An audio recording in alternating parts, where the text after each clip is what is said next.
Hello students, आपको linear algebra में inner product space आप इसमें पढ़ रहे हैं, जिसमें अभी इसके पहले आपको हमने आर्थोगोनलिटी पढ़ाया था, उसकी थ्योरम बता दी। अब इसमें आपको पढ़ना है आर्थोनॉर्मल सेट।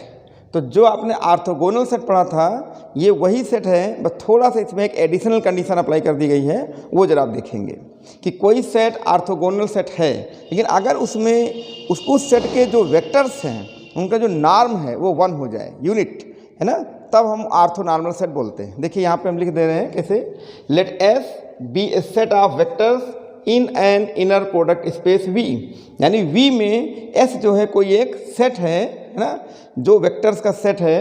किस तरह से, then S is set to be an orthonormal set if दो कंडीशन है। पहला कि उसका जो एवरी एलिमेंट है एक्स बिलोंग्स टू एस की बात कर रहे हैं, x बिलोंग्स to s implies that norm x is equal to 1, that is x1। उसका नॉर्म 1 होना चाहिए, उसकी लेंथ क्या होनी चाहिए, 1 होनी चाहिए। Length of each vector should be 1 and second xy belongs to s and x not equal to y। ये भी ध्यान रखिए, x यानी डिस्टिंक्ट वेक्टर्स होने चाहिए, तो उनका जो प्रोडक्ट है इनर वो 0 होना चाहिए, यानी कि दे आर आर्थोगोनल, है ना। तो आर्थोगोनल हो गया। तो आर्थोगोनल कंडीशन तो वेरीफाई कर ही रही है, साथ में एक कंडीशन लग गई, length of each vector is 1 in capital S set, है ना। तब हम S को क्या बोलेंगे, आर्थोनॉर्मल सेट बोलेंगे, है ना। तो यहाँ लिख दिया गया है कि this an orthonormal set is an orthogonal set. देखा, orthonormal set is an orthogonal set with an additional condition that the length of each vector in it is 1। ठीक है, तो ये कंडीशन आपकी क्या है, ये एडिशनल कंडीशन है। तो इसी को हम लोग बोलेंगे आर्थोनॉर्मल सेट। समझ में आ गया होगा। अब आर्थोनॉर्मल सेट में चूंकि लेंथ इन्होंने 1 बोल दी है, तो इसका मतलब यहाँ पे 0 वेक्टर हम नहीं ले सकते, यानी an orthonormal set can not have a 0 vector. ठीक है, ये ध्यान रखिए आप। तो चलिए इतना पहले आप कॉपी कर लीजिए।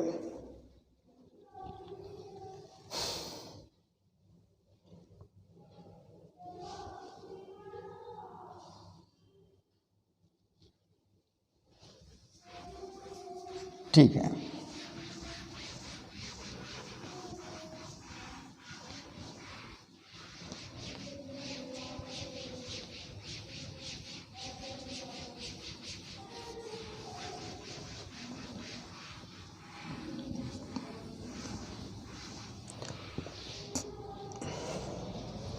तो आप ये भी कह सकते हैं कि आर्थोनॉर्मल जो सेट हमारा है वो 0 वेक्टर को कंटेन नहीं करेगा, है ना। तो हम यहाँ भी लिख सकते हैं एक पॉइंट और कि an orthonormal set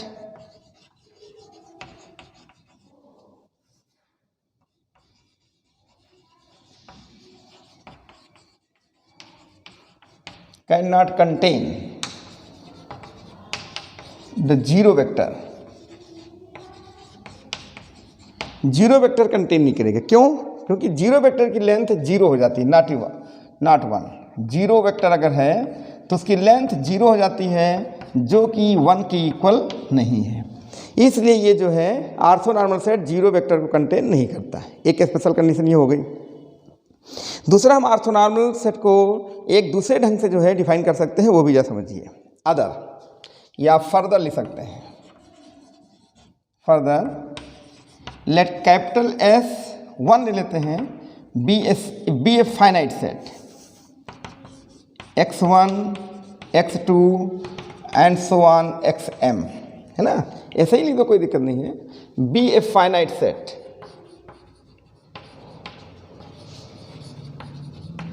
in V में है, ठीक है, एंड इज कॉल्ड एन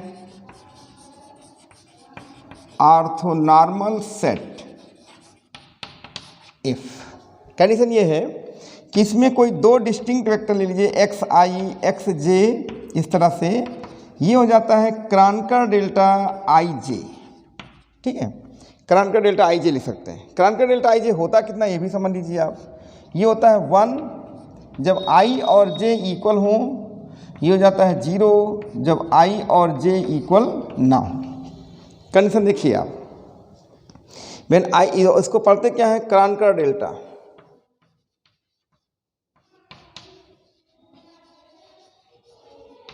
ये आपका क्रानकर डेल्टा है, ठीक है, ये समझिए।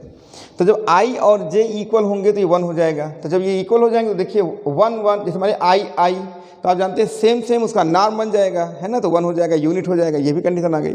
और जब आई जे इक्वल नहीं होंगे तो ये क्रानकर डेल्टा 0 हो जाएगा, तो ये 0 बताएगा। जैसे एक्स आई एक्स जे या x1 x2, है ना, डिफरेंट हो जाएंगे, डिस्टिंक्ट, तो 0 हो जाएगा, समझो आर्थोगोनल हो जाएगा, ठीक है। तो आई इज इक्वल टू जे पर 1 होगा, मीन्स यूनिट लेंथ हो जाएगी। और दूसरा, जब आई जे इक्वल नहीं होंगे, डिस्टिंक्ट होंगे, तो वो 0 आ जाएगा, दैट इज आर्थोगोनल। तो इसमें जो है दो कंडीशन जो आपने लिखी थी, यूनिट लेंथ और आर्थोगोनल, वो दोनों कंडीशन एक साथ ये जो है बता रहा है। तो आप जो आर्थोनॉर्मल सेट को इस तरह से भी दिखा सकते हैं, ठीक है, ये ध्यान रखिए, तो कॉपी कर लीजिए।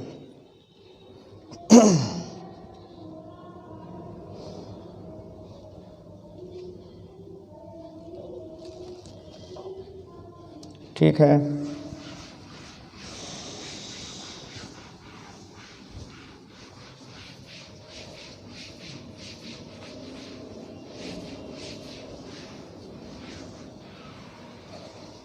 इतना आपने कॉपी कर लिया होगा। अब देखिए एग्जिस्टेंस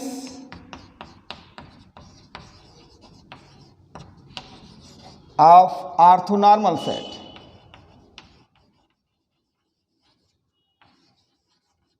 ये हो जाएगा कि अगर कोई इनर प्रोडक्ट स्पेस है तो वो जो है आर्थोनॉर्मल सेट को रखता है, लेकिन उसकी कंडीशन ये है कि वो 0 स्पेस के बराबर ना हो। अगर वो 0 स्पेस के इक्वल हो गया तो आर्थोनॉर्मल सेट को वो कंसिस्ट नहीं करेगा। कैसे, यहाँ लिख देते हैं कि एन इनर प्रोडक्ट स्पेस, या आप यहाँ एवरी लगाइए,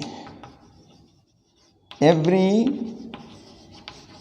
इनर प्रोडक्ट स्पेस, यानी कि सभी, है ना, inner product space which is not equal to 0 space, वो 0 स्पेस के इक्वल ना हो, है ना, पसेस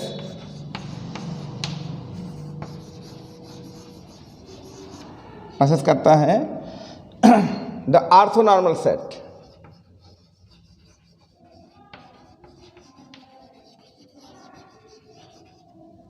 यानी इसका मतलब हुआ कि एवरी इनर प्रोडक्ट स्पेस जो भी है वो अगर 0 स्पेस की इक्वल नहीं है तो आर्थोनॉर्मल सेट को पसेस करेगा, है ना। तो हमने लिख दिया कि every inner product space which is not equal to 0 space possesses the orthonormal set. ये भी एक इसकी कंडीशन है, आप ध्यान रखेंगे, ठीक है। तो इतना कॉपी कर लीजिए।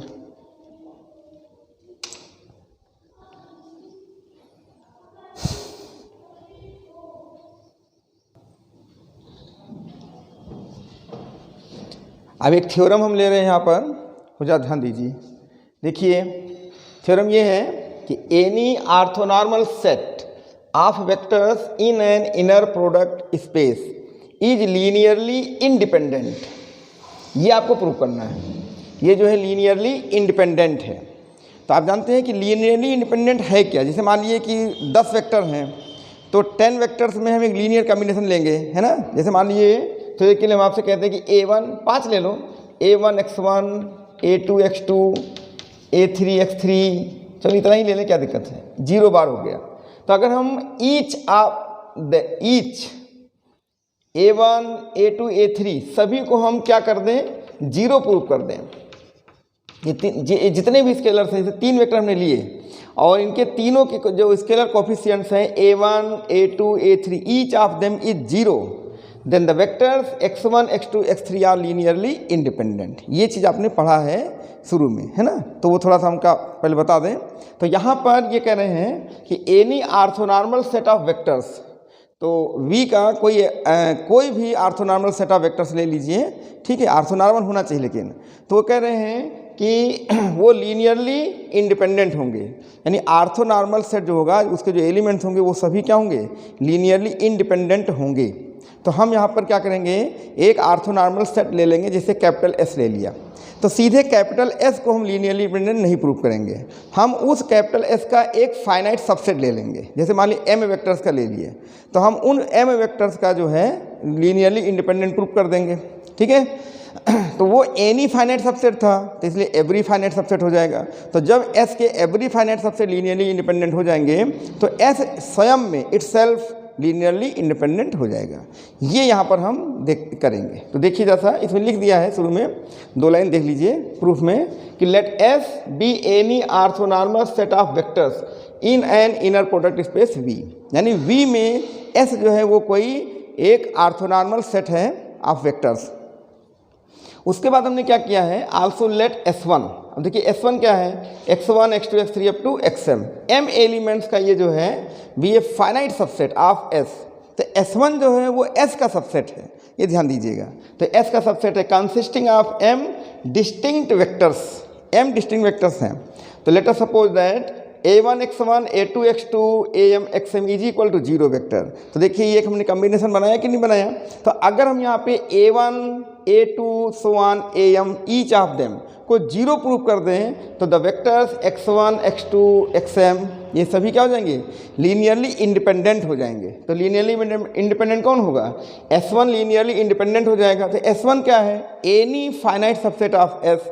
तो जब any finite subset of S linearly independent हो जाएगा तो S स्वयं में इटसेल्फ लीनियरली इंडिपेंडेंट हो जाएगा। ये प्रोसेस यहाँ पे अपनाया जा रहा है। ठीक है, तो इसको हमने सिग्मा फॉर्म में लिख दिया है। देखिए यहाँ पे देखिए 1 1 2 2 3 3, तो हमने क्या लिख दिया जे जे, और जे कहाँ से स्टार्ट करेगा, 1 से और कहाँ तक, m तक। इसको हमने 0 वेक्टर कर दिया। अब हम लोग क्या करेंगे, पूरा एक इनर प्रोडक्ट ले लेंगे, जैसे k x k ले लेंगे, है ना। k भी हम 1 से लेके m तक जाएंगे और फिर एक इनर प्रोडक्ट लेके तब दिखाते हैं कैसे करते हैं। तो ठीक है, इतना पहले आप कॉपी कर लीजिए।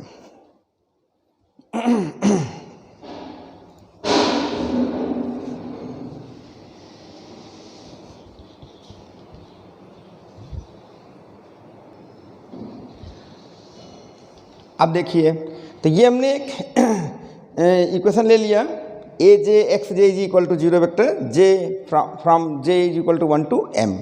अब यहाँ पर इसके साथ एक इनर प्रोडक्ट हमें लेना है, तो एक वेक्टर ले रहे हैं कि पहले लिख देते हैं for each k is equal to 1 2 3 up to m, संख्या m ही रखेंगे, है ना, जो इनके साथ इनर प्रोडक्ट करेगा।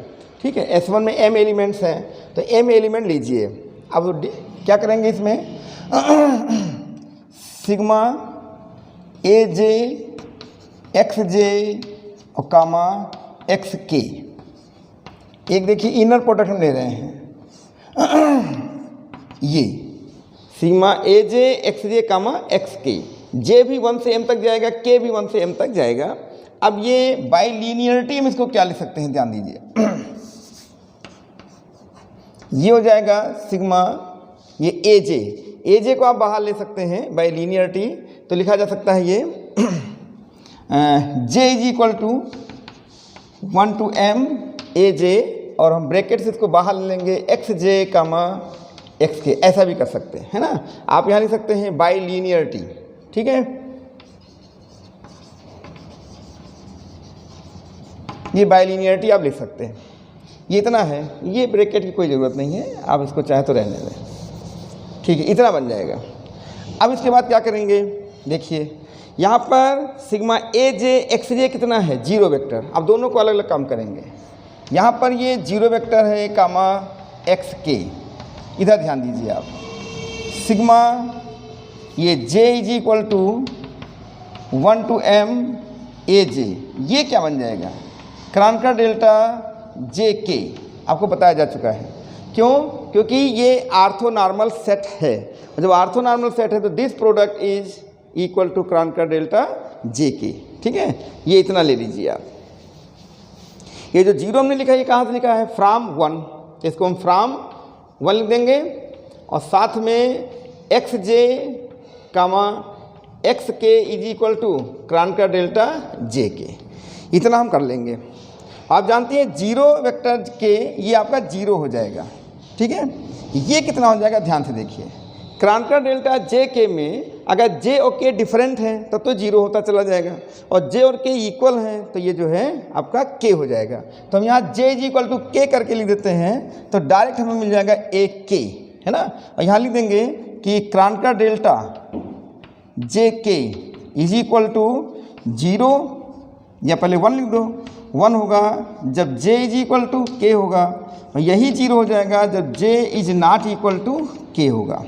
तो आप यहीं से समझिए कि हमने j इज इक्वल टू के किया, तो जब हमने j इज इक्वल टू के कर दिया तो यहाँ के तो क्रांटका डेल्टा के 1 हो गया, तो ये ए के बचेगा, तो ये देखिए ए के आ गया।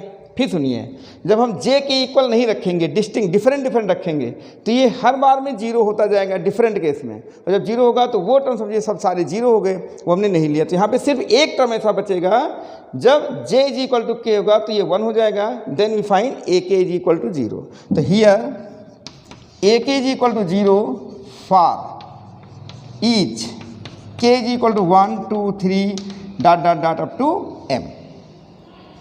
अब इसको ज़रा ध्यान दीजिए आप, के यहाँ पर 1 2 3 अप टू m है, तो आप जो इक्वेशन नंबर 1 देख रहे हैं फ्रॉम 1, पहले इतना कॉपी कर लीजिए तो एक्सप्लेन कर दें, इतना कॉपी करिए, एक बार रिपीट कर दे रहे हैं। देखिए हमने क्या लिखा, सिग्मा ये एक्सप्रेशन लिखा कामा एक्स के, जहाँ के कहाँ से कहाँ तक जा रहा है m तक, तो हमने बाई लीनियरिटी एक्स ए जे हम बाहर ले लेंगे इससे, तो एक्स जे एक्स के, और ये आर्थोनॉर्मल सेट है, ये बाई लीनियरिटी लिखा है, आर्थोनॉर्मल सेट है तो ये क्रांटका डेल्टा जे के बन जाएगा, इसको हमने क्रांटका डेल्टा जे के बना लिया।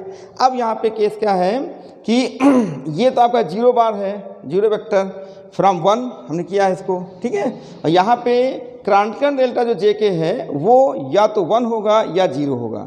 1 सिर्फ एक केस में होगा जब जे और के इक्वल होंगे तब, तो जे और के हमने इक्वल कर दिया, समझिए हमने जे इज इक्वल टू के रख दिया, तो एक के क्रांटका डेल्टा के 1 हो गया, तो यहाँ बचेगा केवल ए के। लेकिन जब आप जे के इक्वल नहीं रखेंगे, डिफरेंट रखेंगे, तो ये 0 होता जाएगा। उन टर्म्स को हमने यहाँ पर नहीं लिया है, ठीक है, नेगलेक्ट कर दिया, तो सिर्फ यहाँ ए के लिख दिया गया था, ए के इज इक्वल टू 0, और के कहाँ से कहाँ चल रहा है 1 से लेकर m तक चल रहा है, तो हमने लिख दिया for each k is equal to 1 2 3 up to m। आप ऐसे भी लिख सकते हैं r a1 0 a2 0 a3 0 and so on am 0। तो आप देख रहे हैं कि इसमें a1 a2 a3 dot am तक सब 0 हो गए। तो बताइए इक्वेशन नंबर 1 में जो आपने कम्बिनेशन बनाया था उस वो लीनियरली इंडिपेंडेंट हो जाएगा। जो वेक्टर्स हैं x1 x2 x3 up to xm all linearly independent. कितना कॉपी कर लीजिए पहले, फिर एक्सप्लेन कर देते हैं, ठीक है, अच्छी थ्योरम है।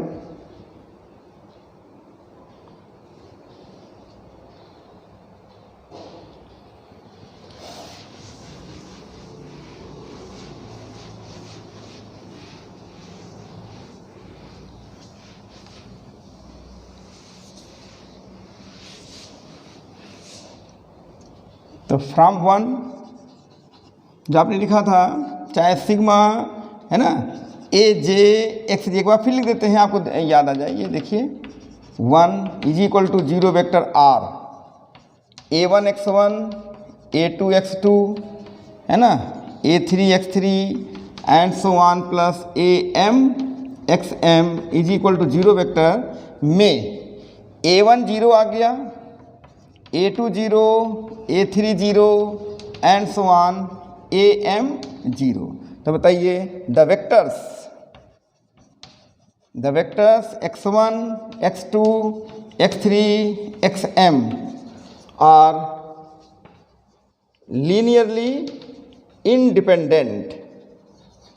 ये सभी जो हैं स्वतंत्र हो गए, क्यों? क्योंकि इनके बगल में जो कोफिशिएंट था a1 a2 a3 वो सभी क्या हो गए 0 हो गए, तो ये सभी वेक्टर्स आज़ाद हो गए, है ना, स्वतंत्र हो गए, इसलिए इसको लीनियरली इंडिपेंडेंट कहते हैं। तो लीनियरली इंडिपेंडेंट हो गया, है ना।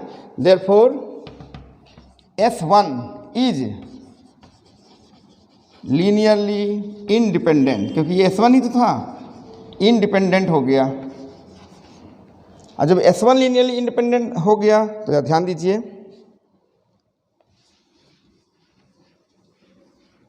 भाई S1 क्या था, any finite subset of S था, ठीक है। तो जब any finite subset of S जो है S1 लीनियरली इंडिपेंडेंट हो गया तो S फिर क्या होगा, S के सभी फाइनाइट सबसेट लीनियरली इंडिपेंडेंट हो जाएंगे। तो S स्वयं कहेगा कि जब सभी लोग हो रहे हैं तो हम स्वयं जो है लीनियरली इंडिपेंडेंट हो जाएंगे, है ना। तो ये आपको यहाँ पर थोड़ा सा लिख देना है। तो कि so every finite subset of S is linearly independent and therefore S itself, है ना, स्वयं में is linearly independent। ये आपको जो है प्रूव करना था। तो इनर प्रोडक्ट स्पेस का जो ये सेट था S, है ना, वो जो है लीनियरली इंडिपेंडेंट हो गया। तो हमने सीधे S को लीनियरली इंडिपेंडेंट नहीं प्रूव किया, सबसे पहले हमने S का एक फाइनाइट सबसेट ले लिया S1 और उसको लीनियरली इंडिपेंडेंट प्रूव कर दिया। तो S1 क्या था, कोई पार्टिकुलर नहीं था बल्कि A नहीं था, कोई होता, है ना। तो इसलिए A नहीं हो गया तो हमने यहाँ पे क्या लिख दिया, every finite subset of S is linearly independent and therefore S itself is linearly independent। ये इस थ्योरम का प्रूफ था। ठीक है, तो एक थ्योरम ये तैयार कर लीजिए, बाकी हम आपको अगले लेक्चर में फिर बताते हैं। Thanks for watching my video.